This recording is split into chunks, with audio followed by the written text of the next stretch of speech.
Hola, ¿qué tal? Aquí estamos de nuevo, el innombrable sigue. Un nuevo martes, día de Marte, la guerra. Mucha guerra. Una guerra copada, una guerra cool, una guerra creativa, pero una guerra de ideas que están presentes en cada uno de nosotros. Hoy vamos a hablar de Aristóteles. ¿Se acuerdan, no? Que cambió el programa, que durante 9 encuentros vamos a trabajar en cada programa un pensador. Y no me digan que no les encantó la locura del programa de Platón del martes pasado. Así que después de platonizarnos y de convencer a todo el mundo que Platón es lo mejor que le pasó a la cultura humana, ¿qué vamos a hacer hoy? Vamos a trabajar a Aristóteles, que comienza toda su propuesta filosófica peleándose con Platón. ¡Qué joda!, ¿no? Los convencemos un martes de la genialidad de Platón y el martes siguiente lo hacemos puré. Bueno, esto que parece una locura y que parece una perversión se llama filosofía, que es no casarse con nadie ni con nada, sino que es justamente estar todo el tiempo en este ejercicio de reinvención incesante de nuestras ideas.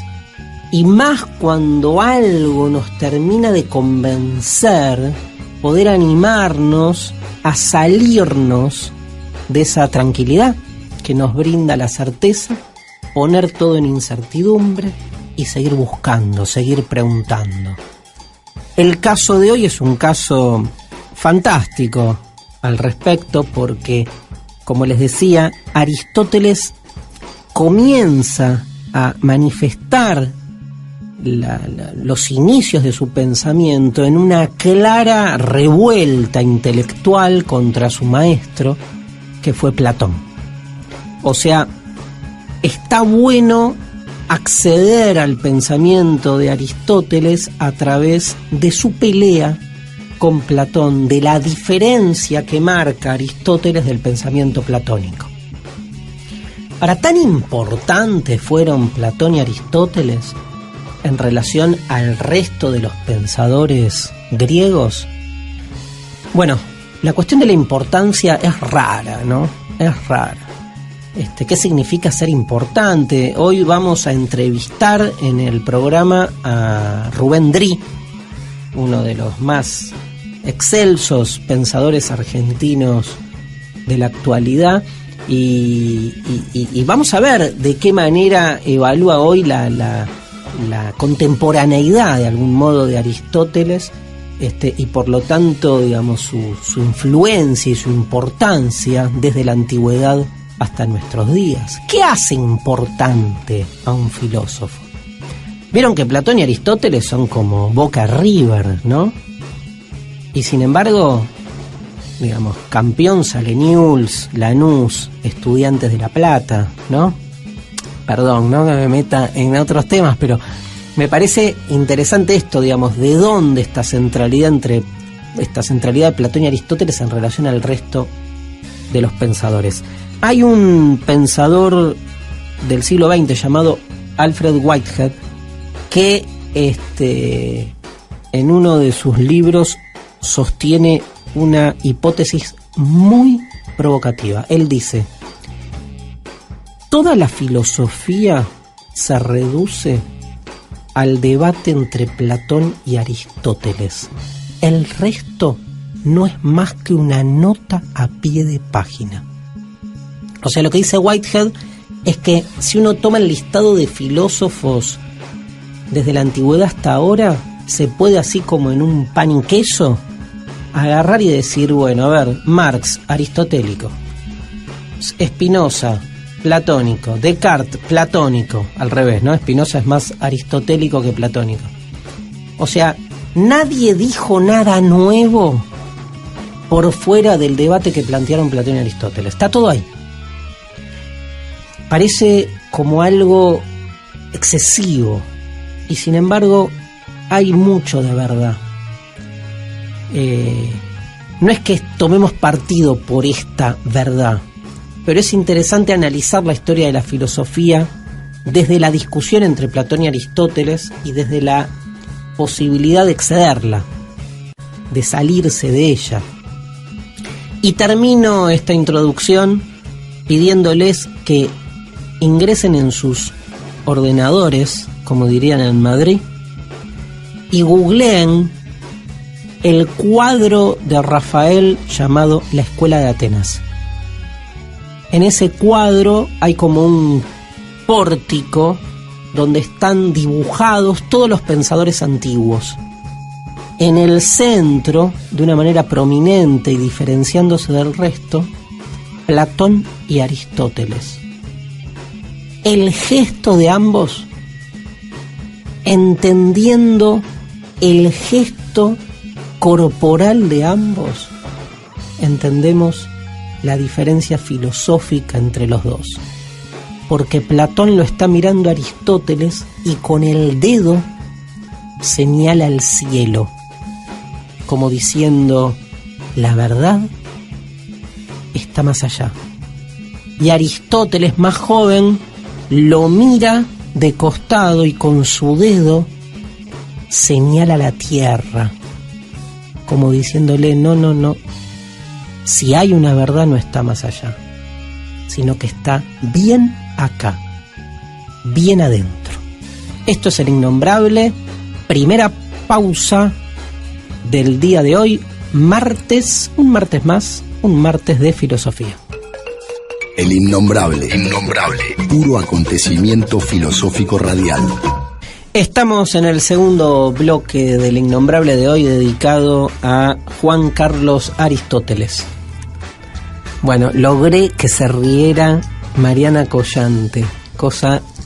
No es que no se ría aquí la niña, pero que se riera de chistes filosóficos, que de filosófico no tiene nada, ¿no? Pero bueno, bloque segundo dedicado a tratar de explicar en 12, 15 minutos la filosofía de Aristóteles, de situarla en su contexto. Ya nos va a ayudar Rubén Drí a pensar sus principales ideas y sus implicancias hacia el futuro. Aristóteles está más presente de lo que suponemos en el mundo de hoy. Uno, digamos, va por la calle y escucha alguna de las animaladas que tiene que escuchar en la calle y uno claramente dice, acá hay una presencia fuerte de Aristóteles en sus jerarquías, en la forma que tiene de pensar una realidad estructurada, ordenada. Pero vamos por parte. Digo, lo primero y fundamental es que tanto Aristóteles como Platón construyen obras sistemáticas. Y esto, digo, no es palabra vacía. Queremos decir con obra sistemática lo siguiente. Queremos decir, uno puede ponerse el cassette. Cassette, no sé si saben, era un aparatito con el que se escuchaba música y se grababa en el siglo XX. Bueno, uno podría ponerse el cassette de Aristóteles en la cabeza y explicar aristotélicamente desde qué es la justicia hasta por qué las cucarachas son feas. O sea, una obra sistemática es una obra que nos provee de un conjunto de fundamentos o de razones que explican todo, incluyendo al todo, pero que tienen esa pretensión. Y en general, digamos, la cumplen, ¿sí? El tema es si después no cierra. Pero, digamos, uno puede tomar las categorías aristotélicas y con ellas analizar cualquier cosa. Sentimientos, emociones, realidades, cualquier cosa es explicable tanto desde Platón como desde Aristóteles. Y esto, sumémosle que de ambos tenemos, digamos, la mayoría de su obra completa.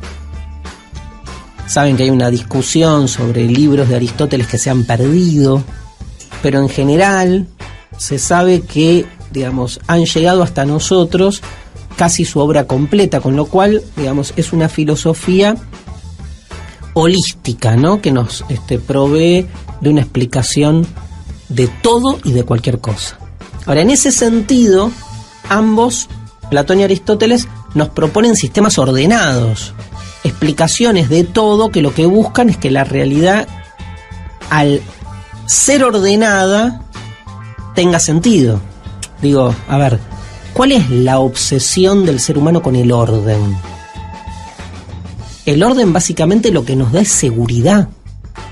Una seguridad existencial según la cual cada cosa ocupa el lugar que tiene que ocupar y entonces de algún modo no hay imprevistos. Y si no hay imprevisto no hay angustia.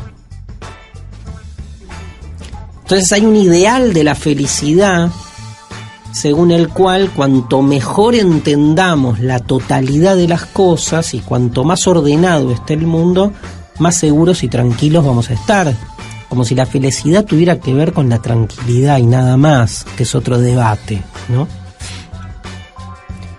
Y en ese sentido, el sistema de Aristóteles nos asegura orden. Ahora, como en todo orden, si hay orden, es porque hay desorden. Quiero decir, el orden se estructura, se ensambla sobre un desorden originario. O para decirlo más fácil, en una realidad ordenada están los que están adentro y están los que quedan afuera, están los que ganan y están los que pierden, están los que ejecutan las órdenes y están los que las cumplen. Y en Aristóteles el ordenamiento de la realidad excede a un ordenamiento estrictamente político. No hablamos de la obviedad de la existencia de esclavitud incuestionada por estos filósofos en la antigua Grecia. Hablamos de un ordenamiento ontológico. Hablamos de que para Aristóteles, digamos, una montaña tiene mayor jerarquía que el agua. Decimos que para Aristóteles una planta tiene más realidad que el aire. Porque lo que hace Aristóteles es estructurar casi como un diccionario de la totalidad de las entidades que hay en el mundo, categorizándolos de manera jerárquica. Solo la jerarquía en el pensamiento aristotélico nos permite comprender la realidad. Ahora, ¿cuál es el costo? ¿Por qué no pensar una realidad? Repito, no una humanidad, una realidad más anárquica. Dije anarquía, sí, anarquía del griego, sin un principio rector, sin una jerarquía. Jerarquía, anarquía. Jerarquía es según el orden. Anarquía es sin orden. ¿Cuál es la propuesta de Aristóteles frente a Platón? Fácil. Para Platón la verdadera realidad de las cosas no está en este mundo sino en otro, del cual todo lo que hay aquí es una copia de esa realidad perfecta, de esa matriz arquetípica que no está aquí. Por ejemplo, esta mesa en la que estoy ahora apoyado no es una verdadera mesa, es la copia imperfecta de la idea de mesa, que es la única mesa real e ideal que no puede tener ninguna dimensión específica ni material específico, sino que es como la matriz mesa. Esa matriz mesa está en otro mundo. Toda mesa que exista en este mundo no es más que una corporización de esa mesa y por lo tanto no es la mesa con mayúscula. La mesa con mayúscula incluye a todas las mesas, de todos los colores, de todos los tamaños, de todos los materiales. Es como la definición de la mesa. Por eso es ideal y no está en este mundo. Ideal significa más, piénsenlo como en el mundo de las ideas, de nuestras ideas si quieren, aunque no sea Platón. El concepto de mesa. Esa es la mesa ideal. Pasa que para Platón existe El concepto tiene una existencia real. Aristóteles dice, duplicar el mundo es una cagada. Lo dice en griego, no, mentira, no dice cagada, pero es duplicar los problemas, dice Aristóteles. Acá tenemos que resolver los problemas que nos esclarece la filosofía, buscando explicaciones y no duplicando los problemas. O sea, tengo que resolver por qué las cosas son como son. Si digo que las cosas son como son porque son una copia de otro mundo, entonces tengo que ahora explicar por qué hay dos mundos y duplico el problema. Y en eso Aristóteles es como una especie de gerente, ¿no? De gestor. O sea, si Platón es como el poeta y el creativo de la empresa, ¿sí?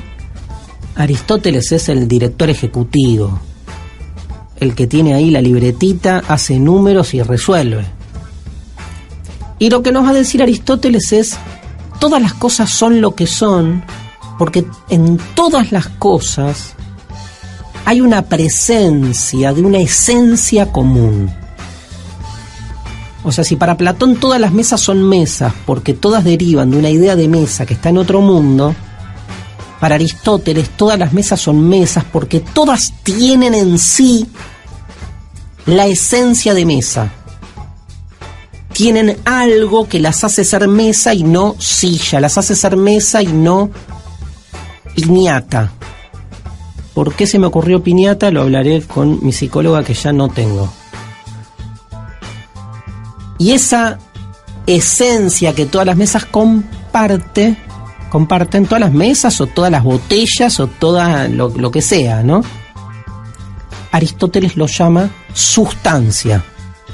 Palabra que todos ustedes conocen, pero que usamos poco o usamos para cualquier otro significado que el filosófico. Sustancia, en realidad en latín viene de substare, que es lo que está por debajo de lo que se me presenta. Casi como el corazón, ¿no? El núcleo duro de la cosa. La sustancia de mesa, lo que hace que esto sea mesa. Claro, en el fondo llegás a Platón después, porque esa sustancia de mesa en realidad es su concepto. Pero lo que no quiere Aristóteles es duplicar el mundo.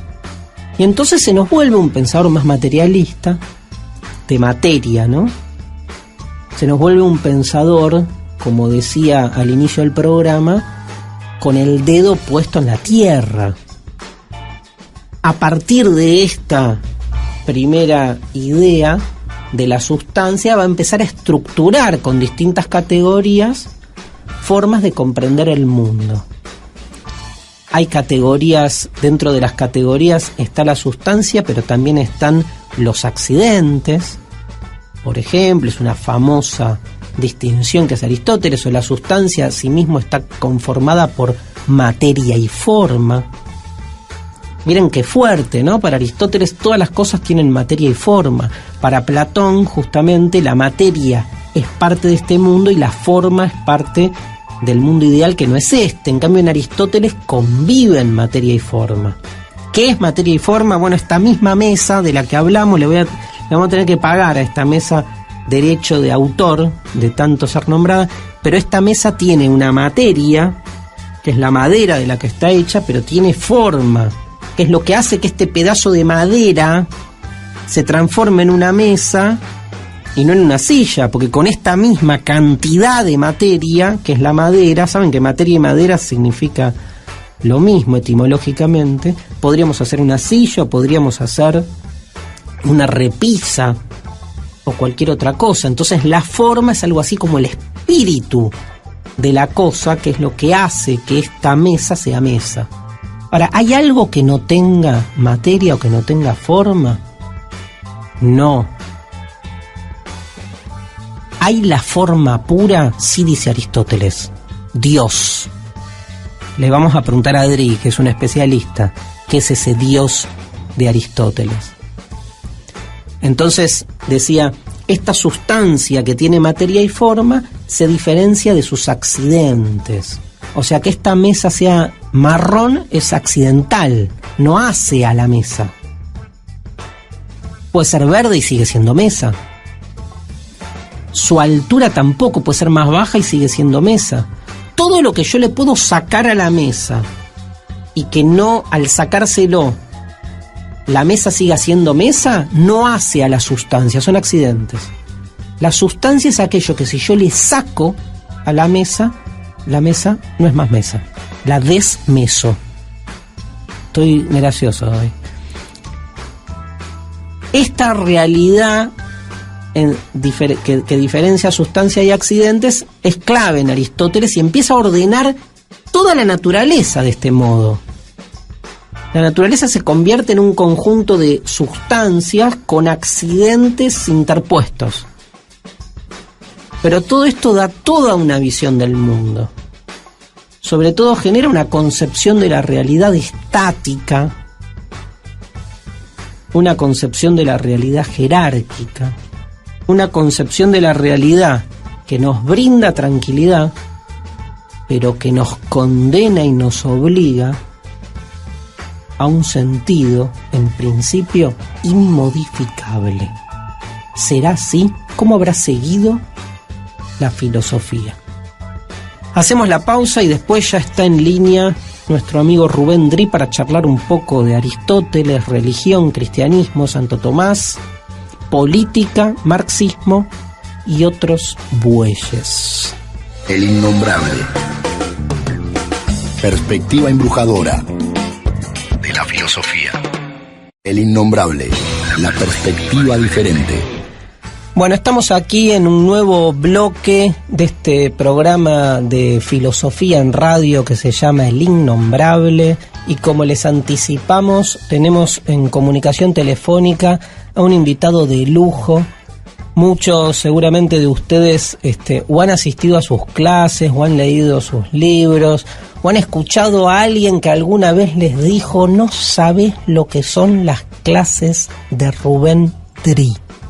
Así que Rubén Dri, profesor de filosofía de la UBA, un placer que estés aquí, que nos atiendas y que podamos compartir un poco contigo de conversación, en este caso sobre Aristóteles, pero en general sobre filosofía. Hola Rubén, ¿cómo estás? Muy bien, Darío, muy bien, muchas gracias por invitarme a tu programa. Por favor, un placer. Yo, la primera pregunta que te hago, sé de tus, de tus investigaciones y análisis sobre teología, sobre religión, y de algún modo el pensamiento aristotélico, más allá de Aristóteles, después estuvo muy implicado en toda la, un paradigma, una concepción del mundo que se fue construyendo a través del cristianismo. Yo te quería preguntar, sobre todo en la figura de Santo Tomás, ¿no? Y por eso te quería preguntar, ¿cómo sería para vos, como para ayudarnos a pensar, una concepción del mundo aristotélica? ¿Qué significa cuando alguien dice, esto es una concepción del mundo aristotélica? Bueno, Aristóteles está muy presente naturalmente en todo el pensamiento cristiano, en la medida en que el gran teólogo de la cristiandad, Santo Tomás de Aquino, tomó las bases aristotélicas fundamentales para la elaboración de una nueva concepción de la teología política en un momento de crisis. Uh-huh. Porque en el siglo XIII entra en crisis el mundo medieval y era necesaria repensar precisamente cómo reestructurar teológicamente, por lo tanto reelaborar una teología política para esa nueva realidad. Uh-huh. Y hasta ese momento todo el andamiaje teórico, las categorías fundamentales para la elaboración de una concepción eran platónicas. Claro. Y no respondía realmente a la realidad que se presentaba, porque ya no era más ese mundo feudal construido desde arriba hacia abajo, sino que había toda una efervescencia abajo. Es decir, había ya movimientos populares, estaba la categoría del popolo allá en el norte de Italia, estaban las órdenes mendicantes, y se descubre Aristóteles, y Aristóteles es el que le da a Santo Tomás, digamos, los fundamentos epistemológicos fundamentales para elaborar esta nueva concepción de la realidad. Perdóname, Rubén, en todo ese trayecto de lo que es toda la Edad Media, digamos, Aristóteles no estaba en Europa, ¿no?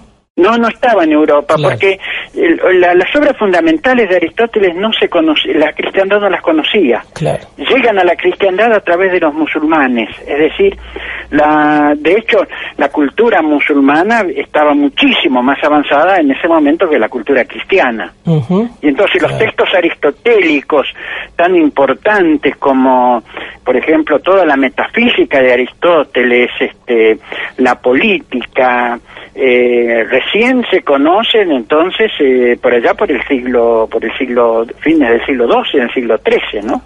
Y Santo Tomás puede aprovechar entonces toda esa visión aristotélica para replantear una visión del mundo, ¿no? Una visión, digamos así, cristiana del mundo, que es más aristotélica que cristiana, diría, ¿no? Claro, porque ¿por qué se asocia siempre, y vuelvo a la primera pregunta, al aristotelismo con una realidad jerárquica, estructurada, ordenada?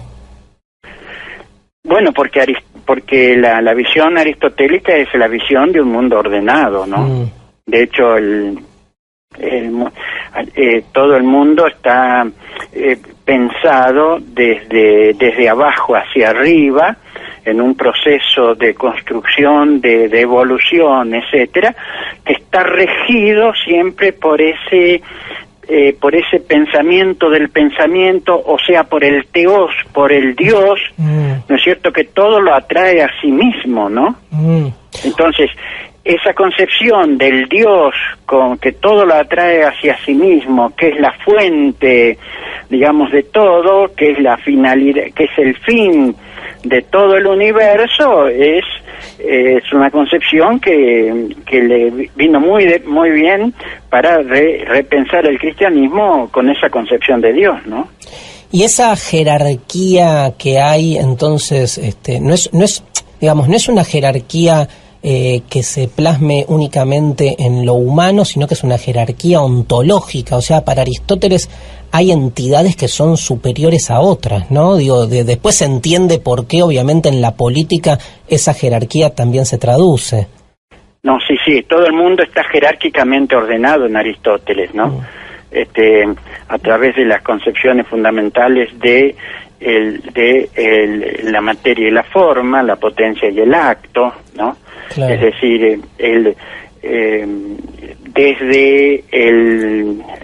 desde los seres, digamos, menos potenciados hacia los seres más potenciados, digamos, todo el mundo se va jerarquizando, ¿no? O sea que somos más aristotélicos, nuestro mundo es más aristotélico de lo que parece. Muchísimo más aristotélico de lo que parece, sí. Pues Aristóteles está presente realmente en nuestro universo, ¿no? En nuestro mundo. Y hablamos y toda la teología, de hecho la teología de Santo Tomás, ¿no es cierto?, habla de Dios como si se tratase del Dios de la Biblia, y el Dios aristotélico no es el Dios de la Biblia. No tiene nada que ver, ¿no? No tiene nada que ver, porque es un Dios que está allá arriba, que todo lo atrae hacia sí mismo. No es un Dios comprometido en la historia, claro, como es el Dios bíblico. No es el Dios del Éxodo, por ejemplo, el Dios de los profetas, el Dios de Jesús de Nazaret, es un Dios que está muy comprometido, es un Dios que está muy comprometido con la historia. El Dios de Aristóteles no, es ese Dios que está arriba, que todo lo atrae hacia sí mismo, ¿no? Y la pregunta, entonces, me cae de maduro, digamos, ¿por qué necesita, digamos, el concepto de Dios Aristóteles si Dios de Dios no tiene casi nada, ¿no? Bueno, a ver, no tiene casi nada de Dios en la concepción que podemos tener nosotros de Dios. Sí, pero sí en la concepción que tiene Aristóteles, ¿no? Claro. Aristóteles es muy, muy coherente, porque de hecho toda la realidad se va ordenando desde el caos, que sería la materia, la pura materialidad, la materia sin forma es propiamente el caos, ¿no es cierto? Y el mundo se va conformando, se va formando desde el caos hacia la máxima perfección de la forma, que sería la forma pura, ¿no es cierto? El movimiento puro, la forma pura, que sería Dios, ¿no? Entonces es un ordenamiento perfecto del mundo, y ahí es donde entonces puede ubicarse, de hecho, por ejemplo, la polis, o sea, lo que es todo el movimiento político, el movimiento humano, etcétera, encuentra su ubicación perfecta en un universo completamente ordenado, ¿no? Claro. Te iba a preguntar porque el martes pasado estuvimos trabajando la política en la República de Platón, digamos, frente a lo que es la propuesta platónica. ¿Cuál es la novedad que trae Aristóteles? O sea, ¿cómo se podría resumir, perdón porque lo pregunte así, pero cómo se podría resumir lo que es la propuesta política aristotélica? Sí, bueno, ambos, es muy interesante eso, y muy importante, porque ambos pertenecen al siglo IV. El siglo IV de Grecia, ¿no? Antes de la era cristiana. El siglo IV es el siglo de la crisis de la polis, de la crisis del mundo griego.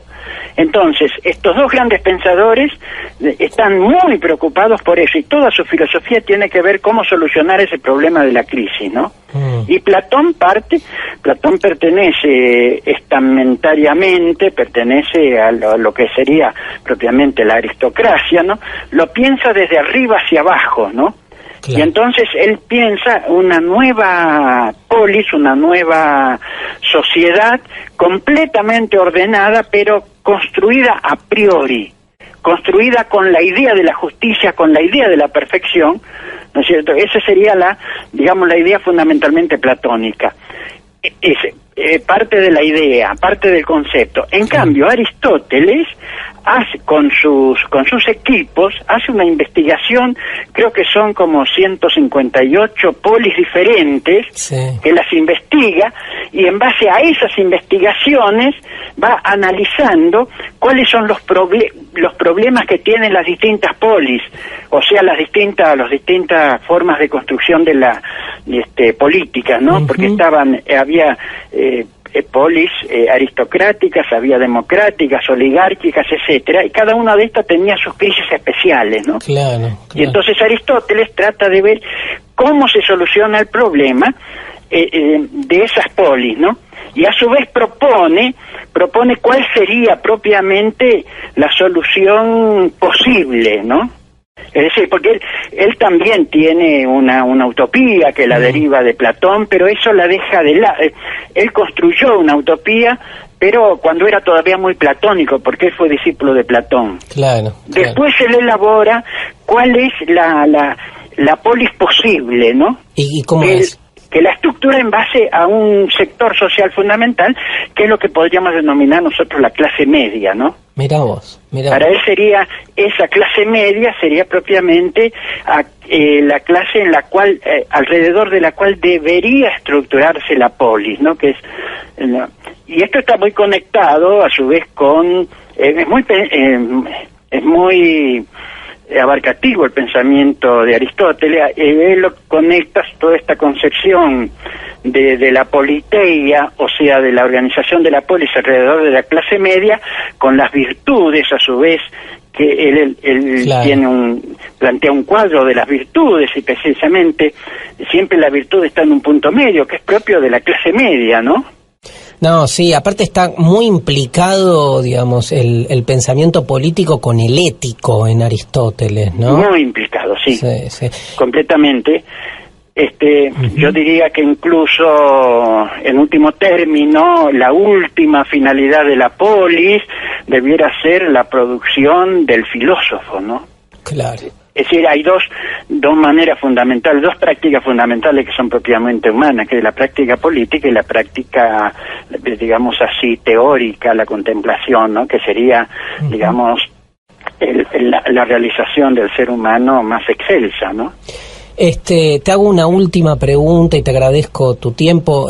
Mucho de lo que es este análisis de la filosofía política aristotélica, yo la he leído en un texto tuyo que compiló, te contaba antes fuera de aire, Atilio Borón, en un libro que se llama Filosofía Política Clásica, ¿no? Sí, así es. Es fantástico el texto tuyo, cómo sistematizás toda la teoría política aristotélica. Te hago una pregunta sabiendo de tus otras lecturas. ¿Hay una presencia de Aristóteles en el pensamiento de Marx? En el pensamiento de Marx sí. Está, no puede no estar el pensamiento de Aristóteles. De hecho, incluso cuando él se plantea incluso por qué Aristóteles no puede descubrir la teoría del valor, por ejemplo, ¿no? Claro. Precisamente porque no se había producido, a ver, para decirlo de una manera no como lo dice Marx, porque todavía no se había producido el capitalismo, entonces era imposible, ¿no es cierto?, que se descubriese propiamente la teoría del valor, ¿no? Claro, pero por ahí mi pregunta es medio light, pero yo pensaba, ¿Marx está más cerca de Platón o de Aristóteles? No, a ver, vos fíjate que no es tan fácil la respuesta. ¿Sabés por qué? Porque por una parte Marx es, es aristotélico en el sentido de que, es, materialista. Claro. En Aristóteles hay un materialismo, ¿no? Claramente. Es decir, se parte desde abajo, se parte de la práctica. La práctica es fundamental en el pensamiento de Marx. Pero por otra parte, toda la lógica propia del pensamiento de Marx, la lógica del capital es la lógica hegeliana. Claro. Y la lógica hegeliana tiene mucho más que ver con Platón que con Aristóteles, ¿no? Bueno, un placer, me quedaría todo el año charlando contigo, pero tenés que hacer cosas, así que tenés que seguir viviendo. Bueno, Darío, te agradezco mucho y ojalá podamos seguir charlando, ¿no? Sí. Seguir platicando, como dirían los mexicanos, ¿no? Tal cual. Bueno, un abrazo, gracias por atendernos, Rubén Dri, un placer su presencia telefónica hoy en El Innombrable. Gracias, Rubén. Bueno, muchísimas gracias. Preguntas e inquietudes. El Innombrable. Bueno, acá nuestro operador de hoy, Leo Vázquez, empezó a hacer una especie de rito, ¿no? Mántrico. Lo vemos aquí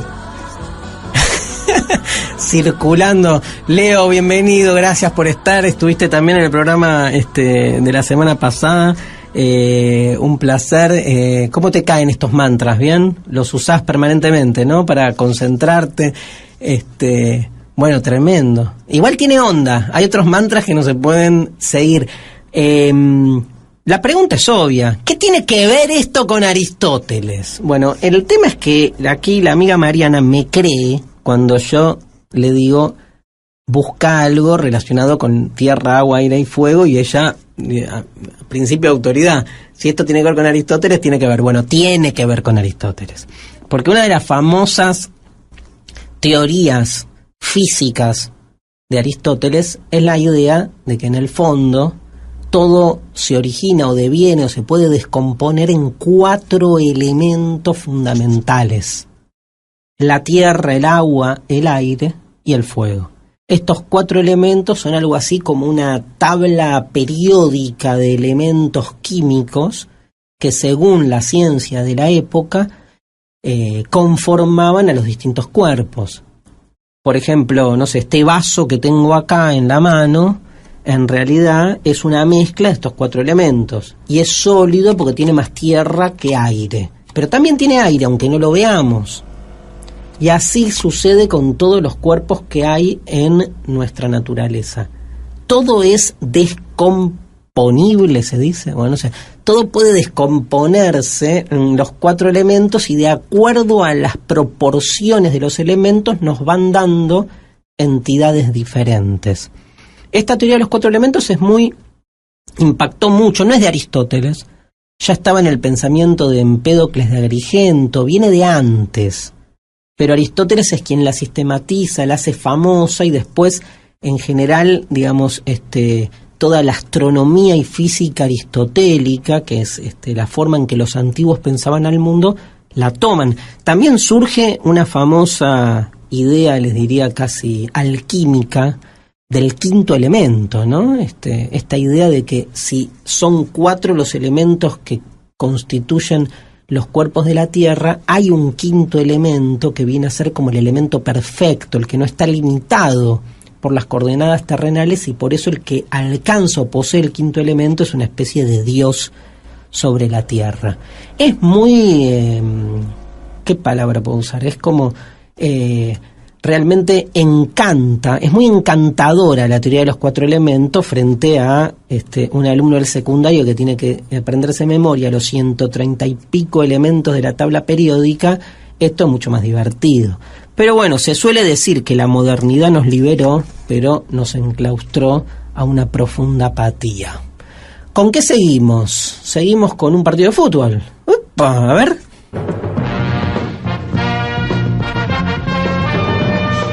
In goal, Socrates a front runner there, and Aristotle as sweeper. Aristotle very much the man in form.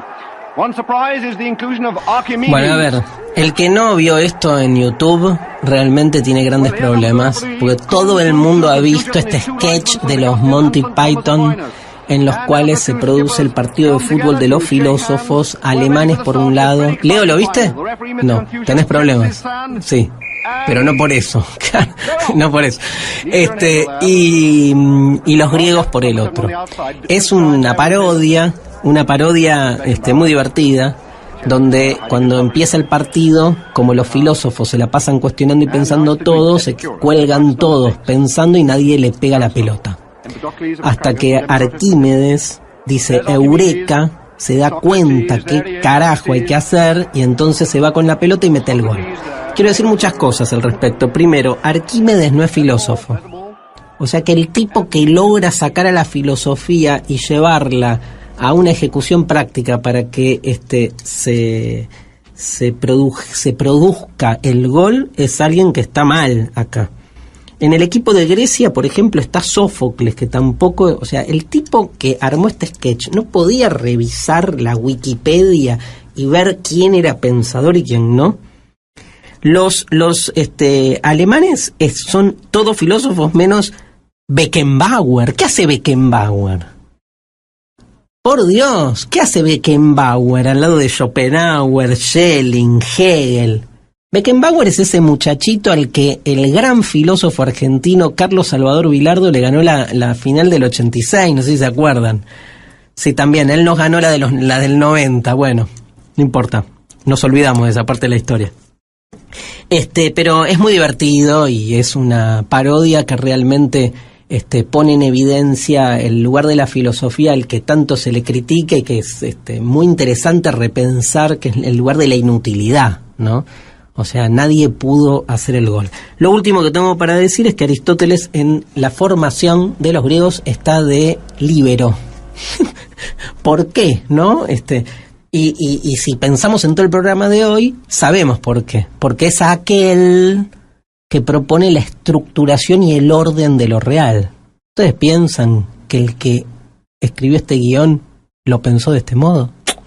No lo sabremos. Vamos a nuestro último audio con un clásico y quien mejor, creo yo, explica mucho del pensamiento aristotélico en una gran película basada en el libro de Humberto Eco, El nombre de la rosa. Lo he estado esperando desde hace ya muchos días, William. Debe haber volado hasta esta cámara para llegar antes que nosotros. Usted ha descubierto muchas cosas desde su llegada a esta abadía. Pero la ruta corta para el laberinto no es una de ellas. Y ahora, ¿qué es lo que usted quiere? Quiero ver el libro en griego que usted dijo nunca se escribió. Un libro totalmente dedicado a la comedia, que usted odia, tanto como detesta la risa.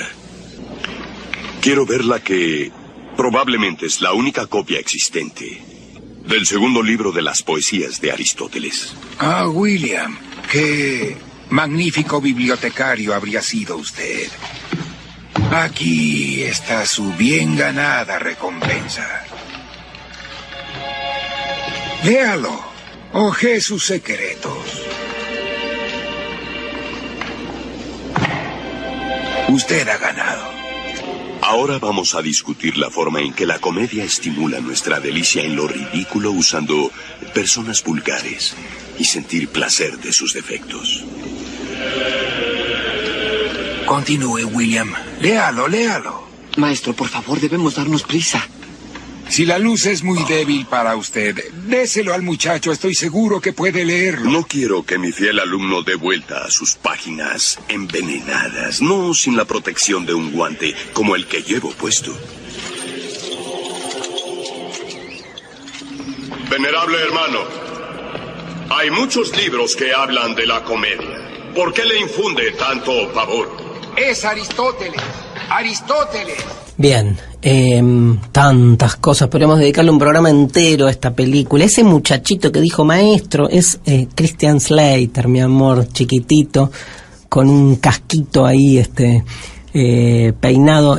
A ver, es el final, ¿no? Este es el final del Nombre de la Rosa, donde Jorge de Burgos, que dicen muchos que es como una especie de acróstico de Jorge Luis Borges, ¿no? Que es como ciego el personaje también.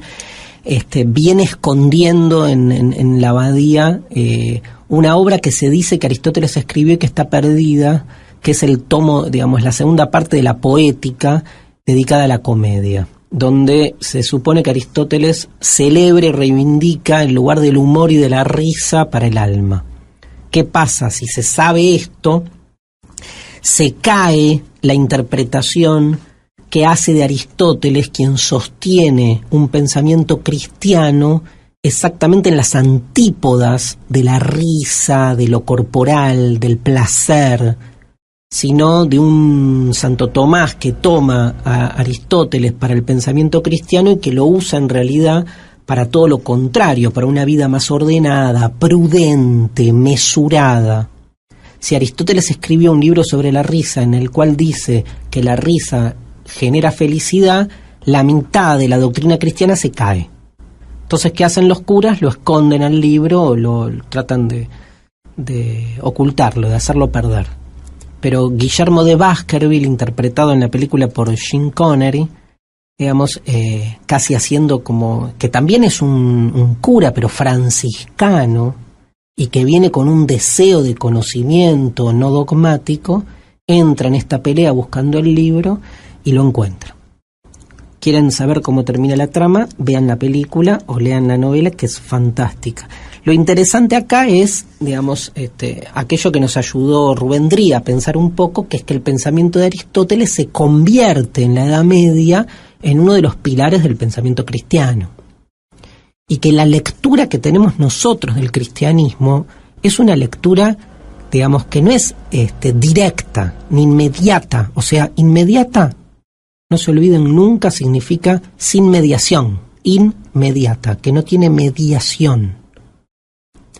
La lectura que tenemos nosotros del cristianismo está mediatizada por Aristóteles o por San Agustín.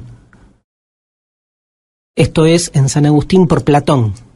Perdón, o por Aristóteles o por Platón, pero la que ha triunfado en el cristianismo es la aristotélica. La platónica tuvo su época y la aristotélica, que es la que trajo Santo Tomás. Y este cristianismo aristotélico es el que ha vencido, digamos, y el que ha sido de algún modo la doctrina oficial del cristianismo durante muchos siglos. Pero con este componente, ¿no? Un componente de ocultamiento, de sesgo, ¿no? De sesgamiento, de intentar mostrar un aspecto. O sea, ¿qué pasaría? Que además me parece una pregunta hermosa para pensar en general, que es que uno se acostumbra a una lectura de ciertos pensadores a partir de la obra que nos ha llegado, y de repente aparece un manuscrito inédito que sale a contradecir la mayoría de sus ideas. Y esto sucede todo el tiempo, ¿no? De algún modo nuestro saber está todo el tiempo reinventándose en función de estas apariciones. apariciones que no solo cambian nuestra lectura del presente, sino también del pasado. Bueno, ¿les gustó? ¿Les gustó el programa de hoy? Estuvo buenísimo, ¿no? Mariana, ¿te gustó el programa de hoy? No, dice que no. Pero no sé por qué. ¿Leo?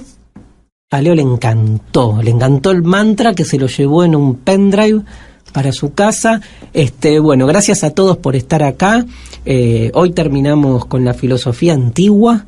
Estuvimos acá debatiendo si presentábamos o no al pensador que sigue. ¿Quién es el pensador que sigue? Descartes. No, San Agustín. Nos viene, el martes que viene, vamos a proseguir en esta línea que se inició con el nombre de la rosa, y vamos a introducirnos en el pensamiento, en ese lugar extraño donde religión y filosofía, digamos, entran en conflicto o en armonía, en la obra de San Agustín de Hipona. Esto fue El Innombrable, esto fue Aristóteles, esto es filosofía. Hasta el martes.